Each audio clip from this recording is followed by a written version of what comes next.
Thank you very much. Thank you, thank you, thank you. What a great honor for me to be able to represent my country before such an august audience. Mr. President, Mr. Prime Minister, Mr. Chairman, members of the Rada.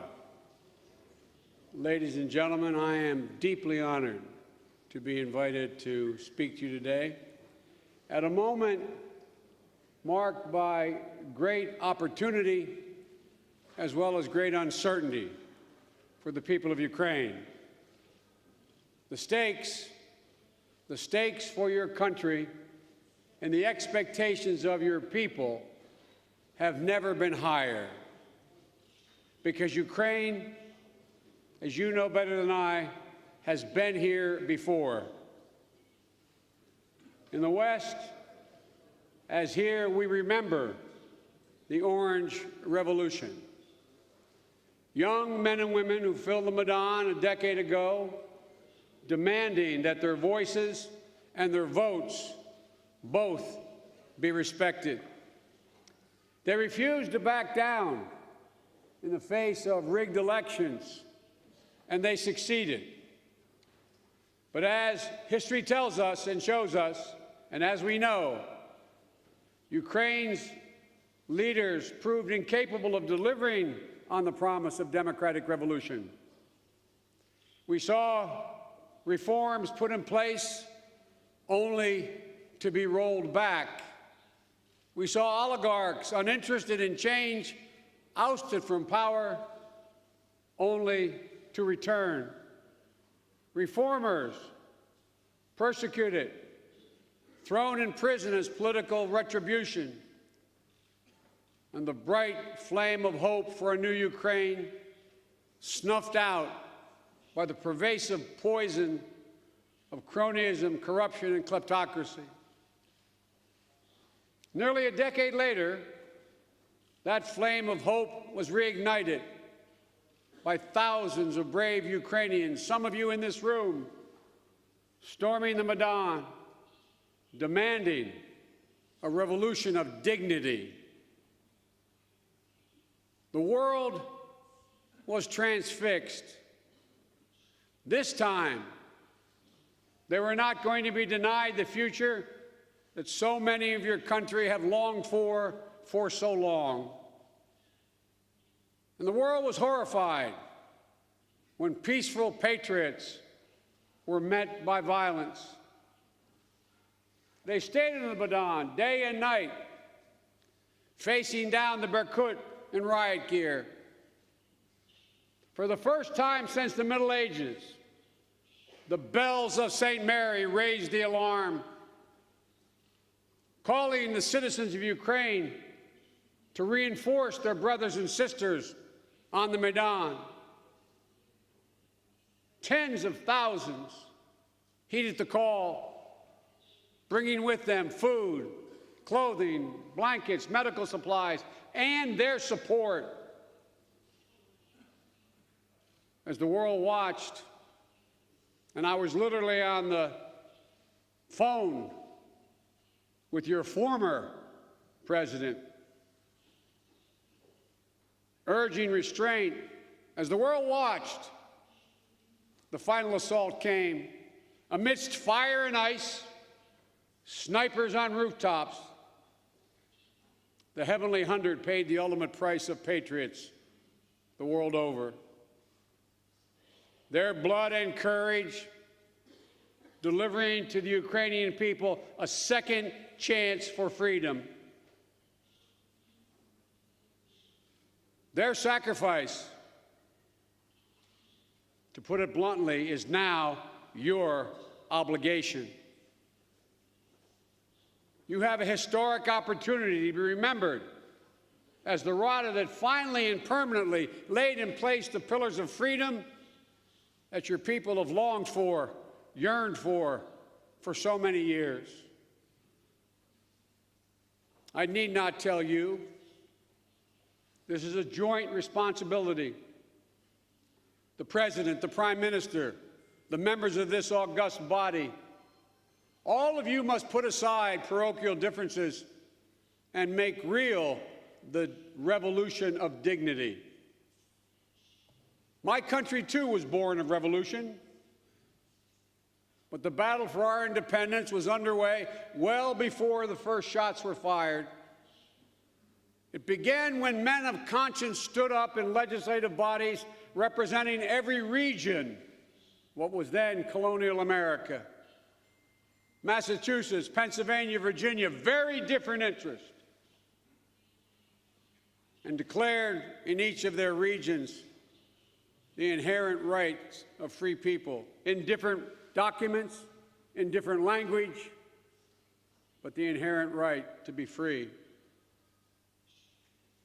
They took a vast continent and a diverse people, what John Adams, one of our founding fathers and future presidents, once said, called, quote, an unwieldy machine.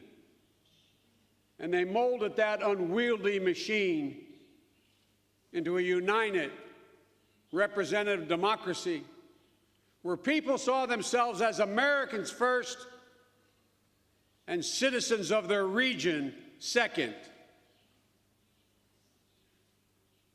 But our union remained imperfect, our democracy incomplete. 70 years later, we went through a second testing during the American Civil War, which nearly tore our still young country asunder. Winning on the field of battle wasn't sufficient to unite our country, to end slavery and the regional differences we had, to grant former slaves citizenships and rights. The United States Congress assembled had to amend our Constitution. Individual members of that Congress lost their jobs, standing up to do the right thing. Everyone took real political risks to overcome entrenched opposition for the good of achieving a truly united States of America. In the end, it came down to extraordinary patriots, individuals putting their personal needs behind the needs of their nation, their narrow interest behind unity. Ladies and gentlemen, I believe the President, the Prime Minister, every member of this body now faces a similar test of courage. To quote an early American patriot, Thomas Paine, these are the times that try men's souls. These are the times that try men's souls. This is your moment. This is your responsibility. Each of you, if you'll forgive me for speaking to you this way in your body, each of you has an obligation to seize the opportunity that the sacrifices made in the Madon, the sacrifices of the heavenly 100, each of you has an obligation to answer the call of history and finally build a united, democratic Ukrainian nation that can stand the test of time. Edmund Burke said it best in 1774, speaking to his constituency in Bristol, England. Here's what he said: Parliament is a deliberative assembly of one nation with one interest, that of the whole, where not local purpose, not local prejudice ought to guide, but the general good. I respectfully suggest this is a standard for which each of you will be judged. This is the standard by which your grandchildren and great-grandchildren, your progeny, will judge whether or not you had the moral courage to put the general good above local prejudice. And this is all within your power. It's within your hands, nobody else's, yours. You can bend the arc of history of this nation toward greater justice and opportunity for the Ukrainian people, and you can do it now. I've had the great privilege and opportunity afforded to me by all of you over the past 2 years to meet with representatives, all representing all sectors of this country, East and West, including the illegally occupied Crimea, from all walks of life, civil society, members of this body, your military leaders, your clergy. I've met with souls who stood in the baton. Some of you are now in this chamber, a place which I visited yesterday. All one has to do is look at the photographs of the Heavenly 100 at that spontaneously erected monument where I stood yesterday. Just look at the photographs. This is not hyperbole. I'm not trying to be unduly emotional. This is real. As a foreigner, all I have to do is look at the photographs. See the photographs of young men as early as their early 20s to those in their early 80s. Every one of them were joined in common purpose, a revolution of dignity. My father had an expression he repeated 1,000 times growing up. Every man and woman is entitled to be treated with dignity. Everyone. That's what your new revolution was about, dignity.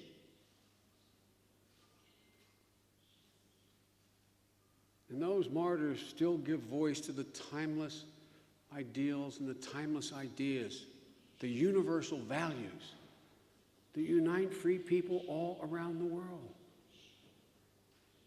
I've visited every part of this world. There's fewer than a handful of countries I've not been in. I've traveled over 1,030,000 miles just since being vice president. The whole world is watching you. That's a fact. They're watching you because their hopes for your success as you fight both the unrelenting aggression of the Kremlin and the cancer of corruption will impact on them. In both these struggles, you have the unwavering support of the United States of America and the American people, including nearly 1 million proud Ukrainian Americans.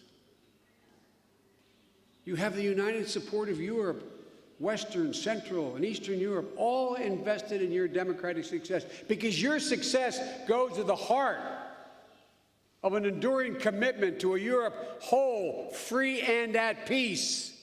If you fail, the experiment fails. It is no exaggeration to say that the hopes of freedom-loving people the world over are with you, because so much rides on your fragile experiment with democracy succeeding. It's equally important, by the way, for aggressors around the world to understand that they can't use coercion, bribery, sending tanks and men across a border to extinguish the dreams and hopes of a people. For if you succeed, that message is sent around the world.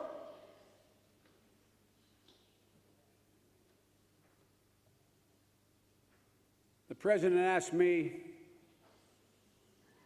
back in the late winter of 2009 to come to Europe to speak at the Munich conference to lay out the principles that would guide our administration, the fundamental elements of American foreign policy under the Obama-Biden administration. And what I said then, I will repeat now. I said, we will not recognize any nation having a sphere of influence. Sovereign states have the right to make their own decisions and choose their own alliances, period. Period.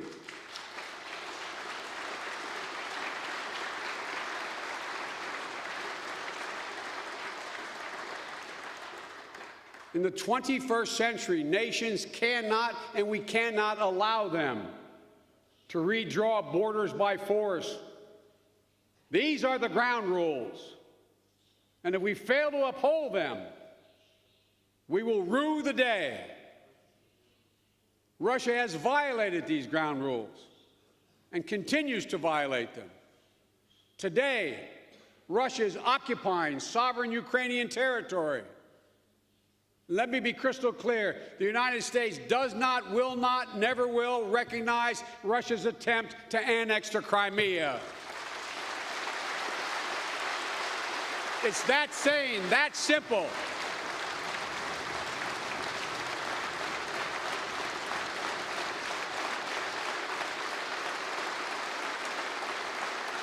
There is no justification. And as Russia continues to send its thugs, its troops, its mercenaries across the border, Russian tanks and missiles still fill the Donbass. Separatist forces are organized, commanded, and directed by Moscow. By Moscow.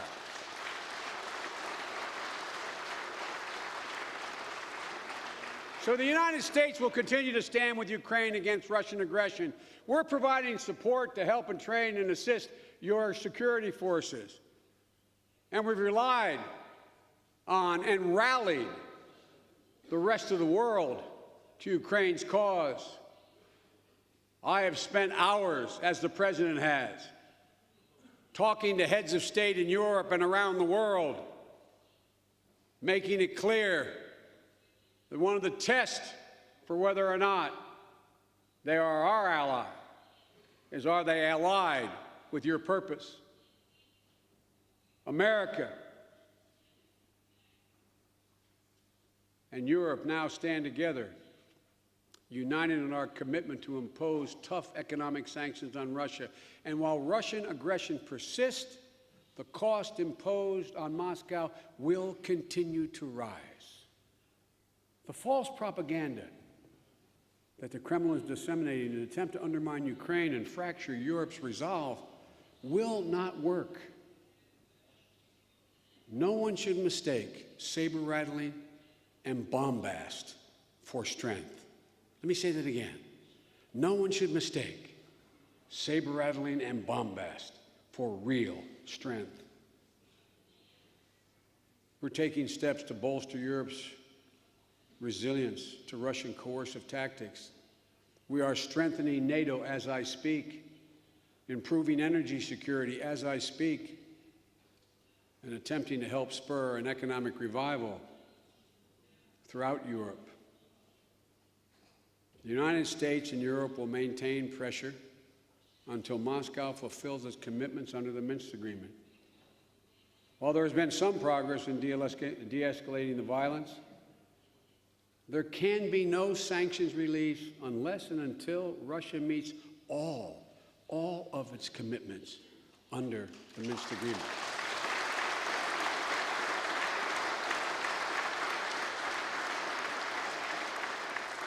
And I might add parenthetically, I don't think the Russian people fully understand what Putin is doing. That's why he spends so much time hiding at home the presence of Russian forces here in your country. Heavy weapons must be withdrawn from the front lines. The OSCE must be granted full, unencumbered access. Russia must press the separatists to hold elections according to Ukrainian law and OSCE standards, and disavow the illegal election that has taken place. Hostages held by Russia and its proxies must be returned. Russian troops must leave. The Ukrainian side of the border must be returned to Ukrainian control. Unless Ukraine has, if they do all of that, and only if they do, Ukraine also has a responsibility it still has to fulfill, including amnesty for those who have not committed capital offenses, granting devolved administration to the Donbass.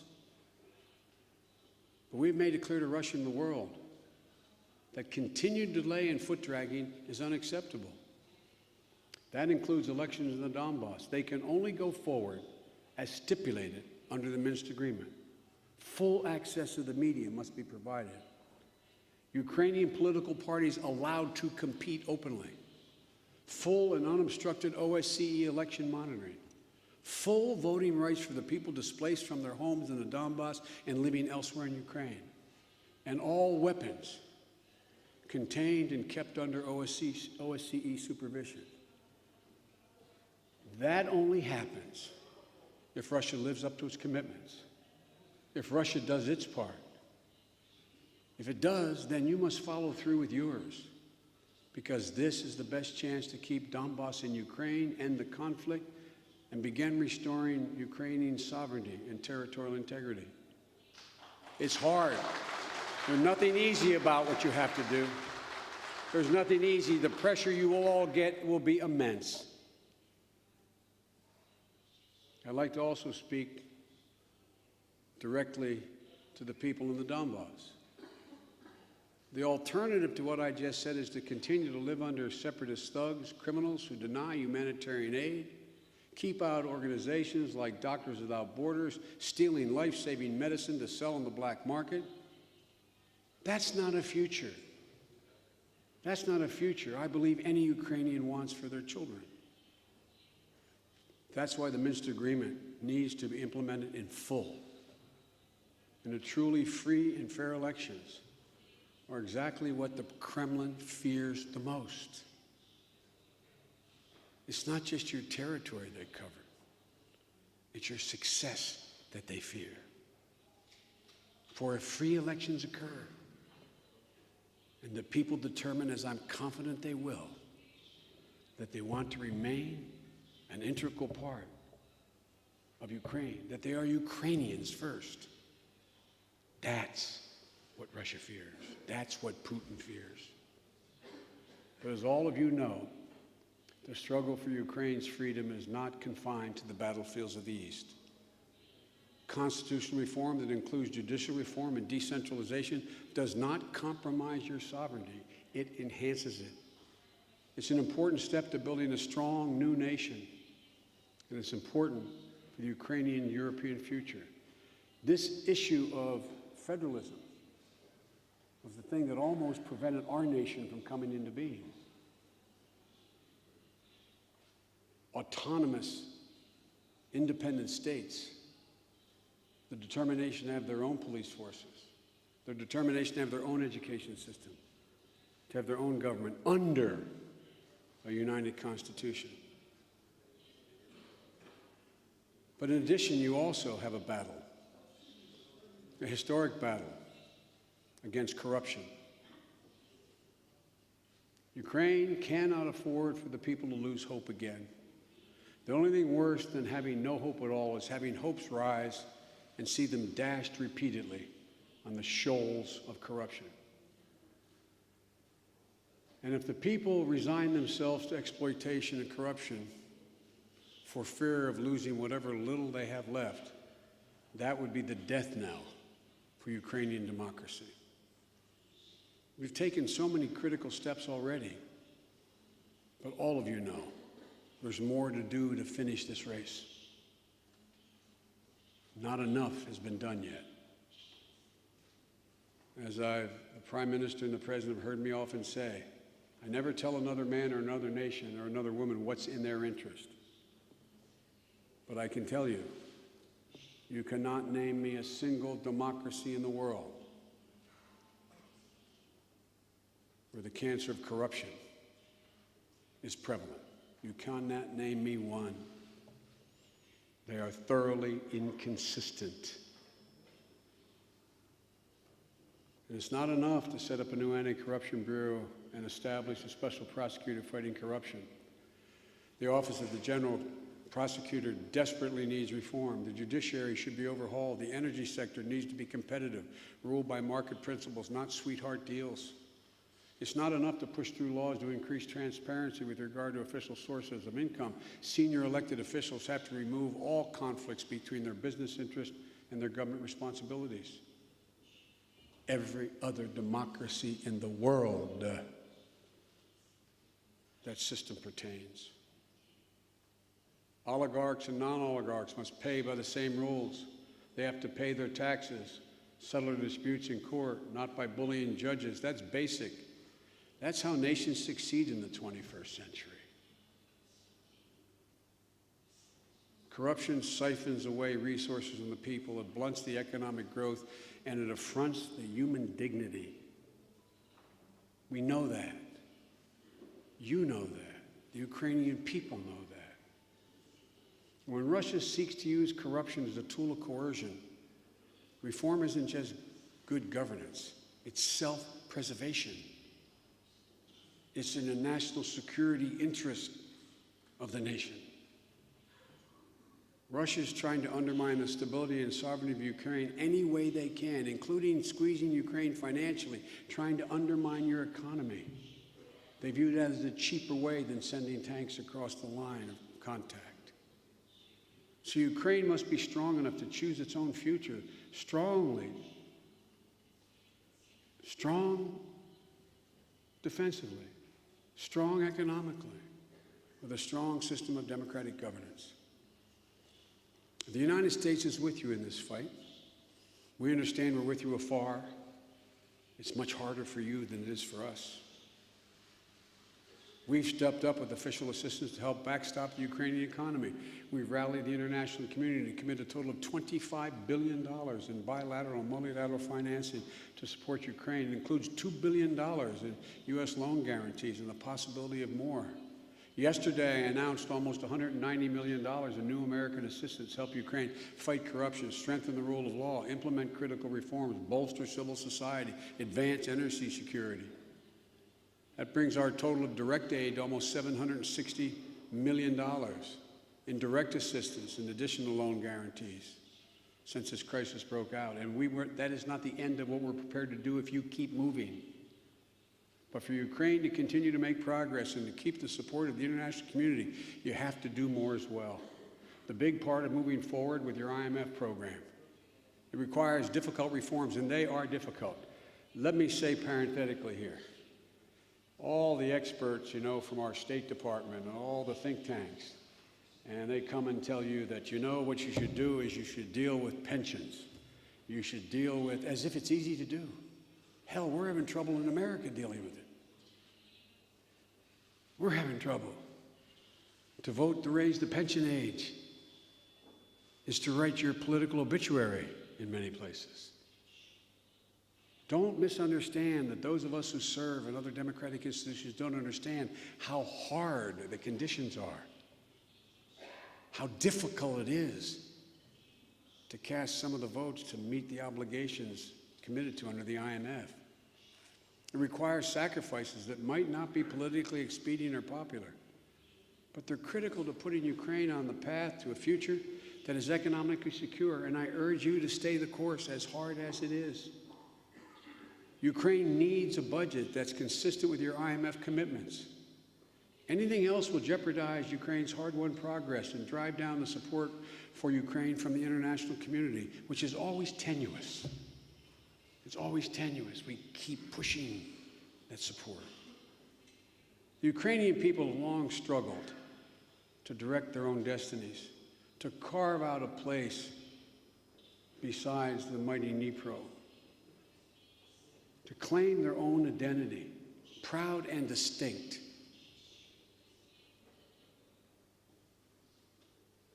The great poet, Taras Shevchenko, wrote a verse after verse declaiming the spirit of Ukraine, urging his fellow Ukrainians to rise up and claim their liberty. His poem, The Testament, ends with this reflection, and I quote, "Then in the mighty family of all men that are free, maybe sometimes very softly, you will speak of me. Maybe sometimes very softly, you will speak of me. Ladies and gentlemen, I will speak of Ukraine. I will speak of the writer who took a beating in the Maidan to put him in the hospital. When asked why he sustained those injuries, why he was willing to endure it, he wrote, "People who don't protest injustice, they have no future." I will speak for the young mother who gave up a lucrative career working on government reform, and then, when asked why, she replied, "I have 2 small children and I cannot fight in the East, so this is what I can do for my country." I will speak up for the university student who handed out food in the Maidan and later spoke about how those months changed. She said, "Now people don't think about what Ukraine can give them, but what they can give to Ukraine." I will speak of the men and women of this institution, a freely elected representative body of the people. I will speak of the sacrifices you've made. Nadia Shevchenko, the pioneering Ukrainian helicopter pilot, who was elected to the Rada despite being unjustly imprisoned to this day. I will speak of her bravery, and many others will as well. I will speak about how it's up to all of you to ensure the people of this land, once and for all, that mighty family of men that are free, Ukraine's moment, it may be your last moment. Please, for the sake of the rest of us, selfishly on my part, don't waste it. Seize the opportunity. Build a better future for the people of Ukraine. There was a famous American politician when I was a young senator. He was in the other party, very different ideology, but he said once in response to a question, he said, in your heart, you know what's right. In your heart, you know what's right. You know. Do it. As long as you remain on that path, as long as you honor the obligation to the Ukrainian people, you'll never have to worry or doubt America and the United States will be by your side. I hesitated to come to make this speech. The reason I did is not because I lack affection for your country, but as a man who sat where you're sitting for 36 years as United States Senator, sometimes when a foreign leader would come to speak, I resent it when he or she appeared to lecture us. I hope I don't come across as hectoring or lecturing you, because that's not my intention. I just have, as a fellow human being, I just have such hope in the promise of what you could deliver. It will spread far beyond the borders of Ukraine. I used to wonder as a young senator, when I first stood up on the Senate floor, and I've never been frightened of standing and speaking, I stood up and all of a sudden I realized that my desk was exactly where a senator named Daniel Webster spoke from. I mean this sincerely. And for the first and only time in my career, I was seized with, my God, one of the great men in our history stood in this spot.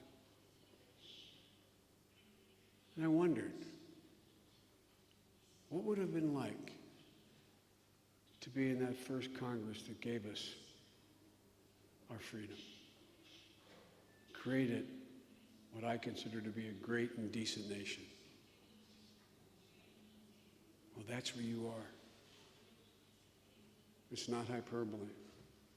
That's where each of you sit.